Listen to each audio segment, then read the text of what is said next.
sûr. Ils retournent dans les églises. Oui, mais parce que c'est des réflexes. C'est des réflexes. C'est des réflexes qui consistent à croire que c'est Dieu qui va les sauver. Que c'est Jésus qui va les sauver. Est-ce que c'est pas vrai, ça? C'est Jésus qui va les sauver. Mais qu'ils attendent alors. Ils peuvent attendre. Qu'ils attendent Jésus. Moi, je respecte. Hein. Moi, ma mère, elle va à l'église. Elle va peut-être voir cette vidéo. Elle va à l'église. Et je lui dis, maman, tu as trop à l'église. Je lui dis, tu lis trop la Bible. Tu lis pas assez autre chose. Tu lis pas assez autre chose. Je ne dis pas qu'il ne faut pas lire la Bible. Oui. Parce que tu vois, comme la plupart ne comprennent pas les nuances, donc c'est important qu'il y ait des églises, c'est une bonne chose. Ouais. C'est un endroit où les gens vont se retrouver spirituellement, vont se retrouver en contact avec le divin. Et c'est important. Ouais. Mais avoir autant d'églises, c'est révélateur d'un dysfonctionnement psychologique. Quand on a des pasteurs qui sont des rockstars, qui remplissent des stades, alors que les problématiques qui sont liées au fonctionnement du pays sont nombreuses, et qu'on a des pasteurs qui mènent des trains de vie délirants, et grâce à la misère de ces gens qui donnent autant, c'est qu'on a un problème, il faut le dire. Ça, c'est un tabou. Moi, je me fais pas d'amis quand je dis des choses pareilles. Ouais, ça, c'est clair.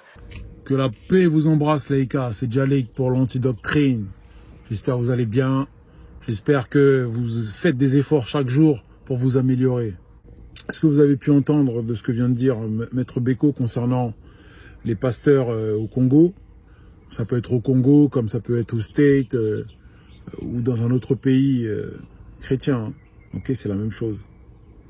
Mais je pense qu'il a soulevé un point qui n'est pas des moindres, d'accord, sur le fait que quand il dit qu'il y a trop d'églises, il y a trop d'églises, il y a trop de, entre guillemets, de personnes qui construisent leur petite église. Non. Moi, je trouve que c'est pas le fait qu'il y ait trop d'églises. Même si, bien entendu, de faire des églises tous les 100 mètres ou tous les 50 mètres, c'est pas ça vraiment le problème. Le vrai souci qui est pour moi, selon moi, bien entendu, vous connaissez la manœuvre maintenant par rapport à le fait qu'on puisse regarder de l'autre côté du miroir, c'est surtout déjà la qualité des pasteurs, leur qualité d'esprit, leur qualité d'âme et surtout leur intégrité par rapport au respect de soi et à l'argent. Parce que je pars du principe que nous ne pouvons pas vouloir nous émanciper, ok, sans vouloir que l'autre s'émancipe aussi. Je m'explique. Moi demain, si demain je suis multimillionnaire, il n'y aura aucun intérêt à ce que, je veux dire, pour ma part en tout cas, hein, ça reste vraiment personnel. Si je suis multimillionnaire demain et que j'arrive pas à faire en sorte que mon entourage le soit avec moi, très honnêtement, c'est comme si j'aurais été pauvre, en fait. Vous voyez ce que je veux dire ou pas? Moi, c'est ma philosophie, personnellement. Ça veut dire que je peux pas vouloir m'émanciper seul et vouloir, entre guillemets, laisser les autres dans la mouise. Ça, c'est ma mentalité.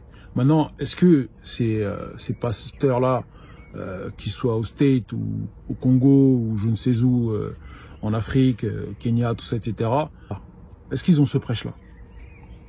Ça, c'est la question.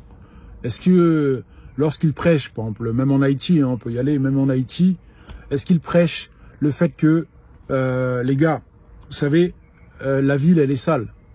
Si demain, on allait tous nettoyer, vous voyez, est-ce que on pourrait pas faire en sorte que, je sais pas s'il y a des architectes dans le coin ou s'il y a je ne sais qui dans le coin ou des agriculteurs, ne pourrions-nous pas faire en sorte de nous réunir, de discuter sérieusement, de nous réunir, de discuter sérieusement, même le chien il y croit pas.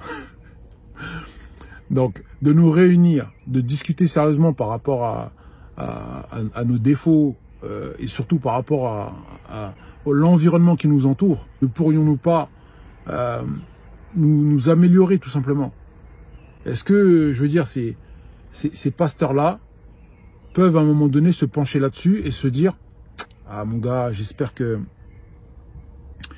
mes fidèles me voient comme vraiment quelqu'un qui peut les guider. » Pour moi, c'est ça. Ça veut dire que lorsque vous êtes un pasteur, vous restez quand même un guide spirituel d'une religion. C'est pas n'importe quoi. Un imam, c'est pareil. Moi, pour l'instant, j'ai rarement vu un imam qui, je dis pas que ça n'existe pas. Bien entendu, faites attention. Encore une fois, il faut nuancer. Il faut, voilà, faut rester doux. Mais j'ai pas encore entendu un imam qui va prêcher le fait que, je veux dire, ne serait-ce que juste de pas travailler, par exemple. J'entends rarement, par contre, des prêcheurs dans la chrétienté du côté noir, en tout cas, parler de ça. C'est-à-dire que quand on parle de travailler, c'est pas que travailler. Je me lève le matin, je travaille. Non, c'est pas ça. C'est vraiment travailler pour pouvoir s'émanciper, mon gars. C'est ça, c'est de ça dont il est question. Et ça, dans notre communauté, on l'entend rarement. Mais ce n'est pas, je veux dire, c'est pas vraiment un hasard qu'on entende très peu. C'est pas vraiment un hasard parce que, malheureusement, encore une fois, lorsque vous avez erré dans le matriarcat trop longtemps, depuis des millénaires, ce n'est pas dans votre registre, dans la conquête de construction, de bâtir quelque chose, d'être ensemble, de faire mûrir les choses par nos efforts. C'est pas du tout dans notre, c'est plus en fait dans notre ADN. Bon, ADN c'est fort hein, comme expression, mais c'est vraiment dans le sens figuré, d'accord. Ce n'est plus dans notre mental de pouvoir tout simplement se dire bon les gars, ça suffit maintenant, on commence à faire les choses correctement, convenablement. Pour moi, de ce que je vois, hein, si on veut vraiment aller dans encore une fois, on veut vraiment voir l'autre face, de ce que je vois, c'est que chacun va à l'église pour sa petite émancipation personnelle, donc il va mettre son argent dans les pasteurs, hein, dans leur... pour moi, il croit plus au pasteur qu'il croit en Dieu, très clairement. Alors que le pasteur lui-même, faudrait savoir, la vraie question que je vous pose, hein, que je vous adresse, ces pasteurs-là ont-ils vraiment la légitimité digne d'un pasteur? C'est-à-dire, est-ce qu'ils ont fait le travail sur eux-mêmes? Parce que faut pas oublier que ces personnes-là, encore une fois, comme lui a pris l'exemple du Congo, ces personnes-là au Congo vivent dans une souffrance spirituelle énorme. C'est-à-dire que vous côtoyez constamment la saleté. Constamment, vous côtoyez la saleté. Constamment, vous côtoyez les ruines. Constamment, vous côtoyez la médiocrité mentale des gens.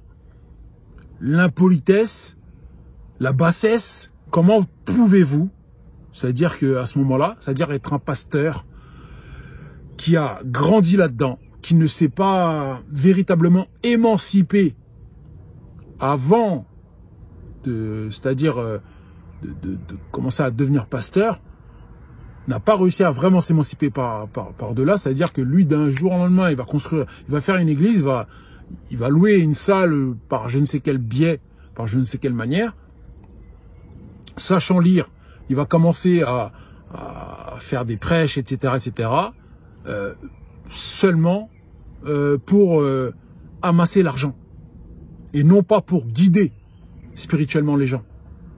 Donc c'est la raison pour laquelle il y a aujourd'hui beaucoup d'Africains, hein, très clairement, d'Africains qui mélangent tout, qui mélangent en fait la connaissance spirituelle et mentale des prêcheurs, hein, des impasteurs, pour ne pas dire des imposteurs, des pasteurs. Ils confondent en fait leur médiocrité mentale, ils confondent leur dégoût à la vie, hein, à leur vie, ok. Ils confondent aussi leur cupidité avec la religion. On n'est pas dans un concept où On veut que l'autre avance. Pour ces pasteurs-là, seuls eux comptent. Que la paix vous embrasse. C'était Djalik pour l'Antidoctrine.